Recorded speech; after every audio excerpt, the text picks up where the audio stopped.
এনায়েতুল্লাহ আব্বাসী কোনো এক স্টেজে প্রোগ্রাম চলাকালীন আজানের সময় হয়ে গেছে, মুয়াজ্জিন সাহেব মসজিদে আজান দিয়ে দিছে। এটা নিয়ে দেখলাম এনায়েতুল্লাহ আব্বাসী রাগারাগি করতেছে। তার মানে ও এটাই বুঝাইতে চাইতেছে যে ও বয়ান করতেছে তখন আজান দেওয়া যাবে না। তার মানে নামাজ পড়ে ওয়াজ আগে। আর এসব সিন্নিখোরের দলেরা ওয়াজ তো আগে করবেই, কারণ হলো ওয়াজ করার শেষেই তো জিলাপি পাইব আর বিরিয়ানি পাইব।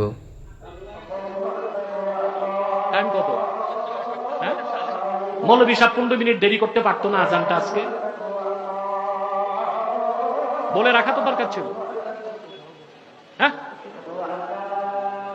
15 মিনিট 20 মিনিট দেরি করা যেত তো। বসেন, আমি عن ابن مسعود رضي الله عنه قال سألت النبي صلى الله عليه وسلم أي الأعمال أحب إلى الله قال الصلاة على وقتها। অর্থাৎ হযরতে মাসউদ রাদিয়াল্লাহু আনহু বলতেছেন যে আমি আল্লাহর নবীর কাছে জিজ্ঞাসা করলাম যে কোন কাজ আল্লাহর কাছে সবথেকে প্রিয় বা পছন্দনীয়।